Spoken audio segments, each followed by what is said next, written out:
Previously on Frogball USA. Whether it's Texas A&M or Texas A&M Corpus Christi, it didn't matter. They had enough humility to respect every single team they played, knew that they could kick their ass if we didn't play well, but they weren't afraid of anybody. The most important game of our season is right now. It's right now. Just like it was, you guys handled it awesome Tuesday night, okay? But the best teams I've ever been a part of can stack those days on top. They never give in. Baylor is around the corner, but there's still games to be played to prepare this team for Big 12 conference play.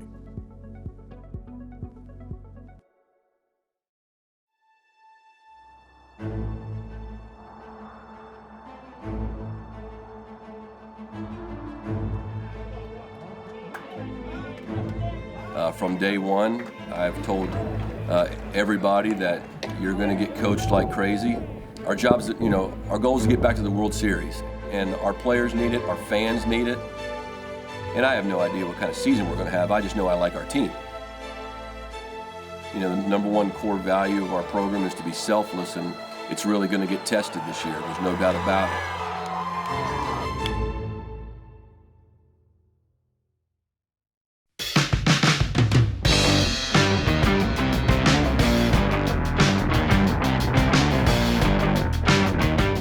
Located on the Vermilion River is Lafayette, Louisiana, home to the Ragin' Cajuns and some good gumbo. They play host to the Frogs for a weekend away series that is no cakewalk. Certainly, the team would face a tough opponent in a unique atmosphere, one that they had to rise to the occasion to meet. Having coached in South Louisiana for 8 years at Tulane, I've seen all there is to see in that part of the country and how rabid the fan base is, how pitch to pitch they cheer and rag. And the beauty of it is you get called some interesting names, they're on you for 3 straight days, and when it's over, they feed you like you're part of the family. So that's a part of the country that's very near and dear to my heart, and I felt like that was a great opportunity for us to, again, be in every possible environment we could be in, so that if we earn the right to be in a postseason, then nothing should be a surprise. Friday night wouldn't go the way of the Frogs, as they dropped the first game 7-2 to the Ragin' Cajuns. Coach Schlossnagle, however, didn't just take the loss and move on. Instead, he thought his team needed more, and he required more from them. Yeah, so Coach kind of said that he thought we kind of had a minor league mindset, which is kind of like we were in the minor leagues, just kind of everyone was playing for themselves, not really playing as a team. And I kind of felt that a little bit as well. But I felt like after that conversation, the whole vibe of the team completely changed. And that conversation did its job, because after Friday night, the energy in the dugout on Saturday and Sunday was completely different. It felt like the team that we had last year, and it was awesome. My thoughts are, I think we're going to look at this series, this Louisiana series, at the end of the year, and I think we're going to look at this series and understand that this was a turning point in the season for us. When Coach kind of has to challenge us like that, especially on a group that we have, a lot of older players, a lot of guys that kind of understand what it takes to win baseball games, and Coach kind of sits us down like that, I think it hit home with a lot of guys. So, yeah, I think at the end of the season, we're going to look back at this series, and it's going to be a turning point for us. The team would hear Coach loud and clear and answer back in a big way.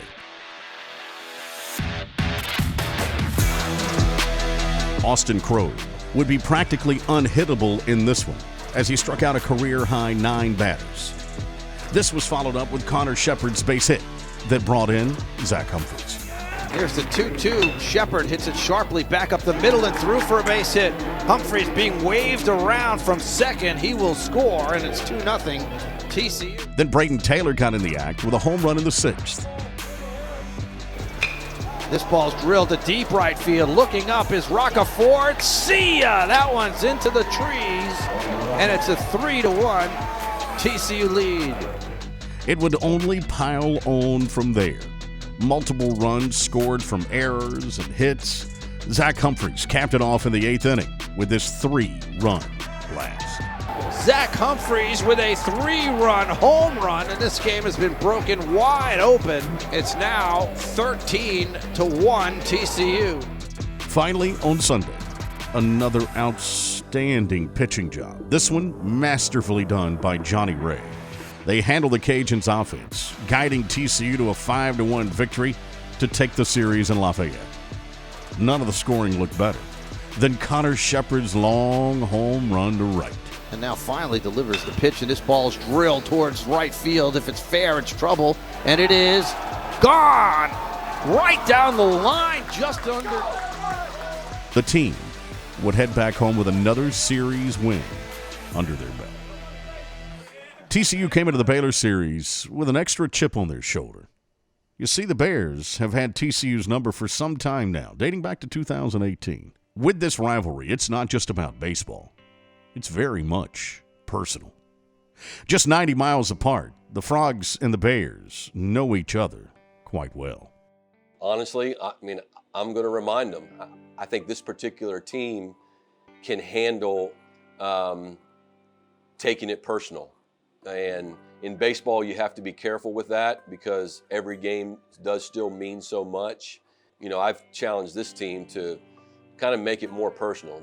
There are a bunch of, we talk about the Boy Scout versus the bounty hunter, right? So when you're away from the field, I want them all to be Boy Scouts. Say the right thing, do the right thing, blah, blah, blah, all that stuff. When they come to the field, I need some bounty hunter, man. I need you to make a switch, multiple personality. And we could use a little bit more of that. And we saw some of that this weekend.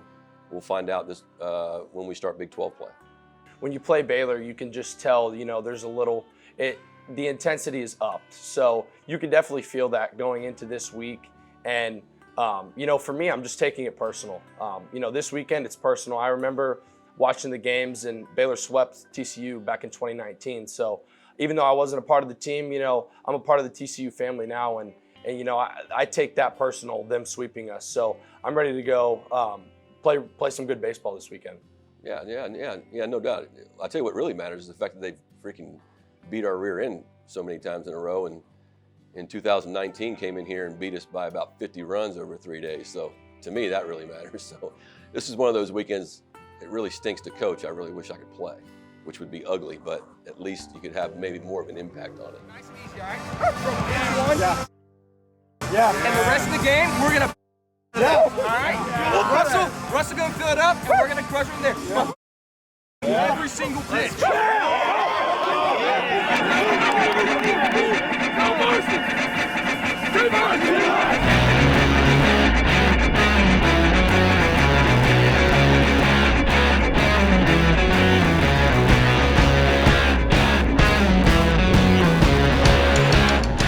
TCU opened up the series with fantastic pitching from Russell Smith and Halen Green. Smith was outstanding in making his second straight Friday night start. After allowing a leadoff single in the game, the lefty retired 13 straight to get the game into the fifth inning. In the sixth, Humphreys delivered with a 2-out triple to take a 1-0 lead. Thomas gets his sign from Thomas. The 1-1 drilled into the gap. That's going to get down into right center. Rounding second is Philip Sykes. He's going to be waved home. The throw is not going to be in time. 1 run will score. Into third, diving head first is Zach Humphreys. An RBI triple for the catcher. And the Horned Frogs lead 1-0 here on Friday night. Baylor cuts the deficit, but Humphreys' solo home run would seal the victory for the Frogs. All the scoring. Here's a drive into right center field. This one's way back. It's way back. That one is gone. Zach Humphreys, an RBI triple in the 6th, solo shot here in the 8th, and TCU a little cushion now. It's 3-1. A great way to start a weekend series against your rival, no doubt. But the fireworks, well, they were far from real.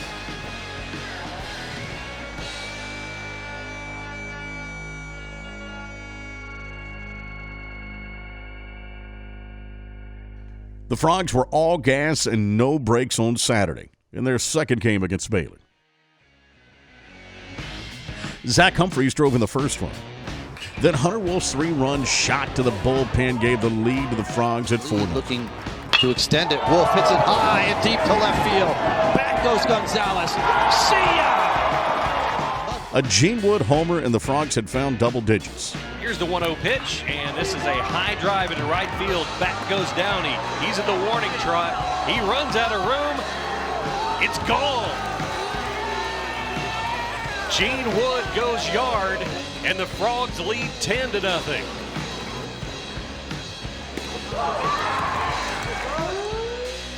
The sweep for the weekend was getting closer and closer. TCU would continue to be red hot early, driving in 5 runs in the first inning. Respected and recognized as a leader on this team. And here's a drive down the right field line. Will it be fair or foul? That one is gone. A 3-run homer for Gene Wood. Johnny Ray continued to retire plenty of Baylor batters, keeping them off the scoreboard. Then in the third, the Frogs drove in run after run after run.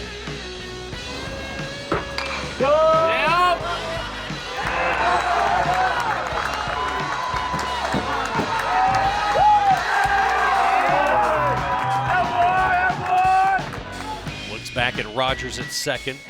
Now delivers, and this one driven into center field, turning and running. Jared McKenzie at the warning track. That one is gone.